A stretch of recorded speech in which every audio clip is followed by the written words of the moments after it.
The old house on Meriden Avenue stood silent and grey. Its windows stared back at the Snedeker family, dark and empty, almost daring them to enter. The air was thick with secrets. They just wanted a new start, a safe place for their son's cancer treatments. The basement, large and oddly shaped, drew their attention. It was colder than the rest of the house, even in the summer heat. Shadows lingered in the corners, too deep and too still. They tried not to look at the basement door as night began to fall. Night settled over the house, thick and watchful. The world outside faded away, leaving only the ticking of an old clock. The children lay awake, eyes darting to strange shadows creeping up their walls. In the darkness, a soft whisper drifted through the hallway. The youngest son hid under his covers. The parents exchanged worried glances, afraid to speak. When morning came, no one mentioned the whispers, but the fear lingered in their tired faces. The basement was always cold, no matter the time of day. The son's bedroom was down there, and every night the temperature seemed to drop lower and lower. Sometimes he woke up shivering, covered in sweat and fear. He began to hear footsteps, slow, dragging, stopping just outside his door. When he looked, there was only a shadow, darker than the rest, lingering in the corner. The cold was more than just temperature. It was a warning. Each day brought new signs. Lights flickered for no reason, buzzing and flashing in empty rooms. Sometimes the bulbs shattered without warning, spraying glass across the floor. Doors slammed shut, even when no one was near. Footsteps echoed down the hallway, heavy as stone, but always unseen. The mother heard crying in the bathroom, soft and desperate. She rushed in, but found nothing except cold air and a strange, sweet smell lingering in the tiles. Mr. Snedeker tried to fix the wiring, but the problems only got worse. Pictures fell from the walls, frames cracked, and photos warped. The family started to avoid certain rooms. The dining room, with its long, shadowy table, seemed to breathe when no one was looking. The upstairs hallway grew colder every night. Even the dog refused to enter the basement, barking at the door with wild, glassy eyes. Their nerves stretched thin. Every sound became a warning. Every shadow held a secret. The family was no longer just afraid, they were trapped, hunted by something they couldn't see. The days grew longer, but the light never seemed to reach inside the house. The family spoke in whispers, afraid to draw attention. Every creak of the floorboards, every gust of wind made them jump. The silence was no longer peaceful. It was a threat. Arguments broke out over nothing. The children grew pale and withdrawn, clinging to their parents. Mr. Snedeker spent long hours staring at the basement door, his knuckles white. Mrs. Snedeker prayed, but the words felt empty in the cold, echoing rooms. Neighbours began to notice. The family looked haunted, eyes shadowed, and movements slow. Friends stopped visiting. Even the mailman hurried away from the porch, glancing over his shoulder as if he expected to see something following him. At night, the silence deepened.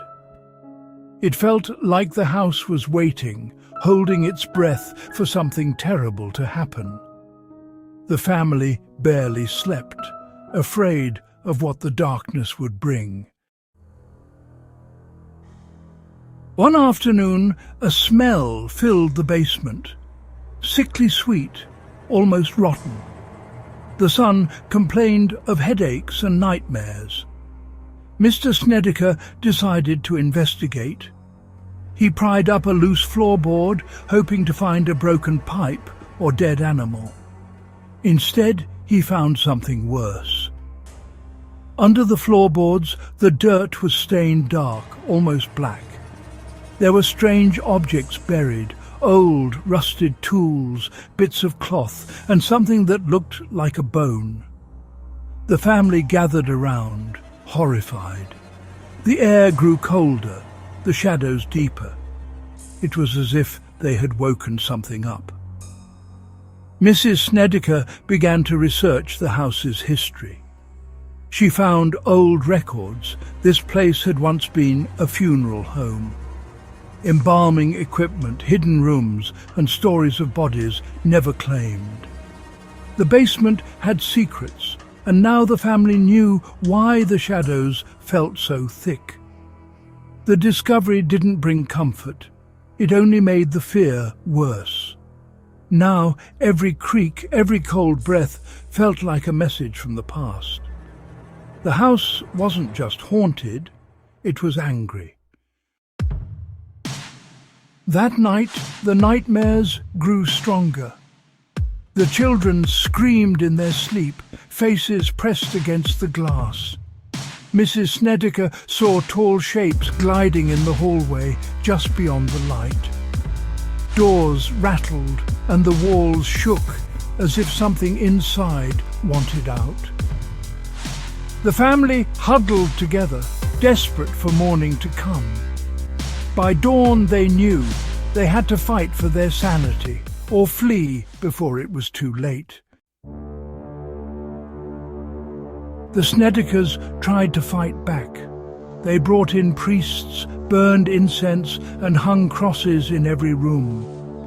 But the shadows only grew bolder. Objects flew from shelves, doors slammed, and cold hands gripped their shoulders in the night. Even prayers couldn't hold back the darkness. Desperation set in. The parents argued about every decision. The children cried for help, convinced the shadows would take them away. When a cross split in half and the dog vanished for hours, they realized the house was winning. They couldn't eat or sleep. They could barely think. One night, Mrs. Snedeker saw the old embalming table moving by itself. Blood seeped from the walls, thick and dark. She screamed until her voice broke, but the house only echoed her terror back at her. The family packed their bags, barely able to breathe. They left before sunrise, not daring to look back at the house. Their nightmare was over. Or so they hoped. Long after the Snedekers fled, the house stood silent. Neighbours whispered about the strange family who left in the night. New owners came and went, each staying only a short time. The basement remained locked, but sometimes, late at night, lights flickered inside. No one could explain what happened in that house.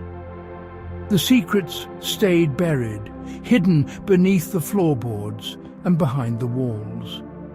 Some say the shadows still move in the corners.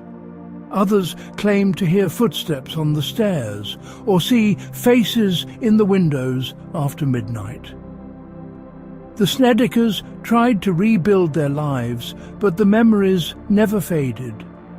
Nightmares followed them, cold and sharp as the wind that whistled through the old house. The true horror was not what they saw, but what they could never understand.